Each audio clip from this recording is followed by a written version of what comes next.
राधे राधे। आज की मेरी कहानी है श्री राधा बनी जानकी।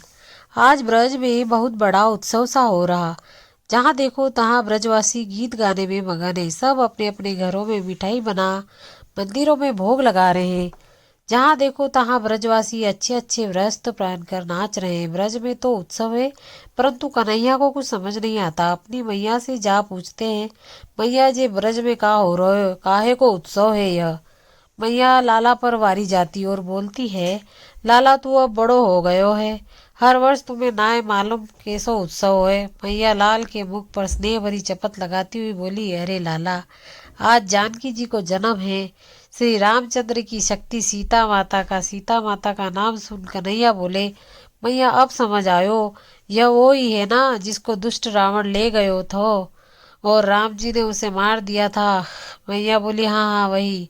बस फिर क्या था। कन्हैया को एक रसमय लीला सूझी। सोचा आज वो यह लीला करेंगे और सीता होगी मेरी राधा रानी। कन्हैया पहुंच गए सुखा मंडल में और बोले, देखो रे मधुमंगल श्रीदामा आदि, आज मेरे राम जी की लीला करीबे को मन कर रहा है, आप सब लोग मेरा संग दोगे। मधुमंगल टेढ़ो सा मुख बनाए के बोलो, राम जी की लीला, अरे कन्हैया हमने तो कहीं ना है राम लीला पढ़ी है ना सुनी, हम कैसे करेंगे। कन्हैया कूद कर गर्दन हिलाकर बोले, अरे मेरे प्राण प्रिय सखा, मैं लीला करूँगा, जैसा कहूँ वैसा करना। मधुमंगल डंडा बजाए के बोला, अब जब संग गोपाल है तो काहे को डर। करेंगे कन्हैया, करेंगे, बहुत आनंद आएगा ना। कन्हैया बोले, देखो मैं राम बनूंगा, श्री दामा लक्ष्मण और मधुमंगल आप ब्राह्मण हो तो पंडित बनोगे, शादी करवाने वाले। मधुमंगल ठहाका मारकर हंस पड़े, शादी को पंडित, अरे लाला यहाँ जंगल में शादी कौन करेगो, वृक्ष से, लता पता से, अपनी गैया से। और सब हंसने लगे। कन्हैया मुख से जीभ निकाल के बोले, ब्राह्मण तू केवल दान दक्षिणा ते मतलब रख और मेरो विवाह करा। सखा बोले, पर कन्हैया हमने तो सुना था कि राम की पत्नी भी थी सीता माता, तो तेरी पत्नी कौन होवेगी। ऐसा बोला सब सखा एक दूसरे को आंख मार देखने लगे। कन्हैया बोलो, देखो आज जानकी दिवस है ब्रज में, और मैंने सुबह सुबह मैया संग मंदिर में जानकी जी से विनय करी के मोको भी आप जैसी पत्नी देना। तभी अचानक मंदिर में आकाशवाणी हुई, ओ कान्हा तेरी विनय मैंने सुन ली। तेरी पत्नी श्याम को शर्माते हुए बोले, तेरी पत्नी वृष भानु की पुत्री राधा होवेगी। सखा बोले, भोला सा मुख बनाकर बोले, हे लाला, ऐसा बोला जानकी मैया ने। कन्हैया बोले, हाँ हाँ तुम्हारी धोती लंगोटन डंडा की कसम। मधुमंगल बोले, तो लाला तू राम बनेगा तो सीता कौन होवेगी। कन्हैया सर पर हाथ मार के बोले, अरे भोले ब्राह्मण, सीता बनेगी वृषभान की पुत्री राधा रानी। बस सब सखा मंडल डंडा बजान लग गए। कन्हैया बोले, अब राधा रानी को यहाँ कौन लावेगा मेरी दुल्हन बनाने को। कन्हैया टेढ़ी हंसी हंसते हुए बोला, मैं तो राम हूँ ना। सखा बोले, कन्हैया तू ही बता कौन जाकर ले आवेगो राधा रानी को। कन्हैया बोले, हमने सुना है राम अवतार में हनुमान जी ने मदद करी थी राम को सीता से मिलाने में, और यहाँ हनुमान होगा हमारा सबसे प्रिय मित्र सुबल। सुबल राधा रानी के चाचा का लड़का है और उसका रूप रंग सब राधा रानी से मिलता जुलता है। तो कन्हैया ने सुबल को बोला और सुबल तैयार हो गया। अब सुबल चला बरसाने की ओर। वहाँ स्वामी जी के अपने निज महलन में अपनी मैया बजरी कर गण आदि से घिरी हुई जानकी जी का की उपासना कर रही थी। सुबल बरसाना पहुंच राधा रानी के निज महल में पहुंचकर बोला, ओ कीर्ति कुमारी कुल उजियारी, आपको श्याम सुंदर ने भांडीर वन में बुलाया है। जब स्वामिनी जी ने यह सुना श्याम बुला रहे हैं, तब उनका रोम रोम आनंद से प्रफुल्लित हो गया, गला रुंध गया। राधा बोली, कहाँ कहाँ है मेरे श्याम सुंदर। सुबल बोला, जल्दी चलो, आज जानकी दिवस पर वो कुछ लीला रस का आस्वादन आपको कराना चाहते हैं। स्वामिनी जी मंजरी आदि को देख भौहें उठा बोली, लीला रस, चलो चलो भांडीर वन पर। सुबल भैया को क्या बोलूं। सुबल मुस्कुरा कर बोला, अरे राधा जी, आपका और मेरा रूप रंग एक समान है। मैं यहाँ आपकी चोली वस्त्रदी पहन बैठता हूँ, मैया को कुछ पता नहीं चलेगा। आप जाओ जल्दी, कन्हैया अधीर है आपके लिए। जैसे तैसे स्वामिनी जी बरसाने से निकली, संग तीन चार मंजरी और ललिता आदि सखियों को संग लिए कन्हैया से मिलने भांडीर वन को चल दी। वहां कन्हैया राम राम स्वरूप में तैयार हो रहे थे। कन्हैया बोले, अरे मधुमंगल, मैंने तो सुना था राम के हाथ में धनुष भी होता है। मेरो धनुष। मधुमंगल हंसता हुआ बोला, अरे लाला, देख, तेरे लिए मैंने लकड़ी तोड़ अपनी जनोई की डोरी बांध कर तेरा धनुष बना दिया है।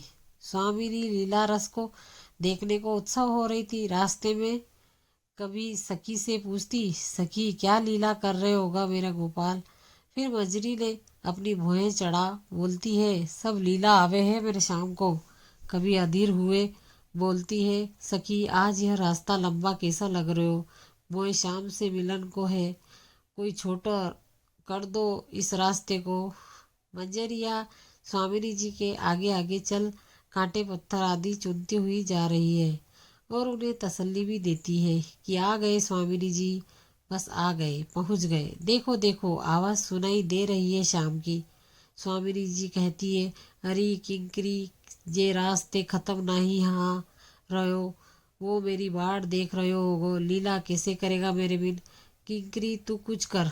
अरे शुक, अरे सारिका, अरे कोयल, आज मोहे अपने पीठ पर बिठाए के उड़ा ले चलो, मोहे शाम मिलन की आस। स्वामिनी जी अधीर हो रही है। उन्हें अधीर देखकर मंजरी भी विचलित हो रोने लगी। मंजरी सोचती है, स्वामिनी की अधीरता बढ़ती जा रही है कि मैं इन्हें यहीं रोक कहती हूँ कि पहुँच गए और फिर चुपके से श्याम सुंदर को ले आती हूँ। विचार कर मंजरी ने ऐसा ही किया।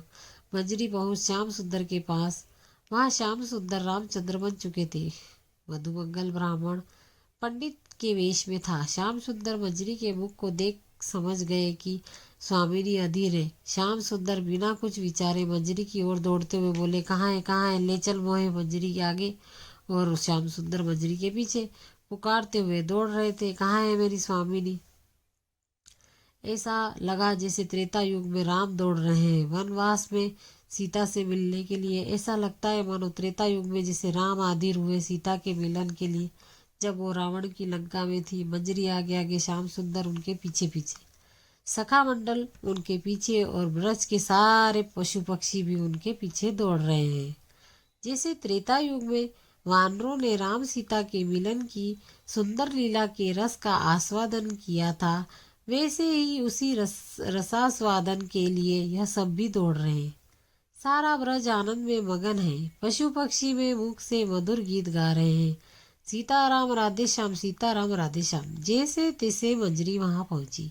श्याम सुंदर ने जब स्वामिनी को दुखी देखा तो उनके चरणों में गिर गए। स्वामिनी उस समय नैन बंद किए हुए अश्रु बहाए श्याम ध्यान में मगन थी। जैसे ही स्वामिनी जी ने श्याम सुंदर का और श्याम सुंदर ने स्वामिनी जी का स्पर्श पाया, तभी प्रेम में अनंत भाव दोनों को जकड़ लिया और दोनों प्रेम की महासमाधि में एक पल के लिए चले गए। जैसे जैसे जैसे तैसे जब बाहर आए उसे महाप्रेम भाव लहरों से, तब स्वामी ने पूछा, अरे श्याम सुंदर, ये कैसा वेश है, आपकी बंसी कहाँ है, आपका मोर पंख कहाँ है, वही तो मेरे प्राण है, और बोलो बोलो ना प्राण प्रिय। श्याम सुंदर मुस्कुराते हुए बोले, स्वामिनी जी, आज जानकी दिवस पर हम राम रूप धरे हैं। श्री दामा लक्ष्मण और वह मधुमंगल पंडित बनाए विवाह कराने वाला। इससे पहले श्याम सुंदर कुछ आगे कहते, स्वामिनी ताली बोलते हुए बोल पड़ी, और हम सीता महारानी बनेंगे। श्याम सुंदर बोले, तभी तो आपको यहाँ बुलाया है। पंडित बना हुआ मधुमंगल बोला, ओ रामचंद्र, लगन का मुहूर्त निकला जा रहा है। आप अपनी शक्ति सीता माता को संग में लिए बैठिए, तब मैं विवाह के मंत्र पढ़ देता हूँ। राधा रानी बोली, कन्हैया, हमें श्रृंगार तो करने दो जैसे दुल्हन सजती है। सारे वन में सब पशु पक्षी उस विवाह के साक्षी बनकर खड़े हो गए। राधा रानी को श्रृंगार करा रही थी ललिता जी। कितने मोतियों की माला जूड़े लगाई, कितनी गले में पहनाई, कितना सुंदर चंदन और मकरी आदि का मुख का निर्माण किया। देवियों को भी लज्जित करने वाला सुंदर कंगन पहनाए। ललिता जी ऐसे श्रृंगार कर रही थी जैसे सीता माँ की माता ने सीता माँ के विवाह के समय किया था।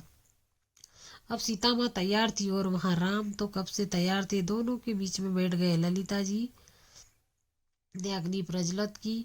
मधुमंगल पंडित बन मंत्र गाने लगे। ललिता जी सीता माता की माता का अभिनय करने लगी और माता की तरह सीता माता के पास बैठ गई और विशाखा सखी को पिता जनक बनाकर सीता माता की दूसरी तरफ बिठा दिया। सारे ब्रज के पशु पक्षी ऐसे लगे जैसे जनक के आंगन में राजा रानी का विवाह समारोह में आए हैं। सखियां सीता माता राधा के संग खड़ी गीत गाने लगी।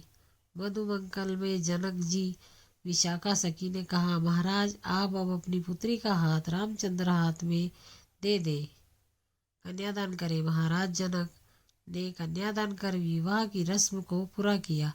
रस्मों के पूर्ण होते ही श्री सीताराम रूपी प्रेमी युगल श्री राधा और श्याम सुंदर प्रेम भाव लीला में लीन हो गए।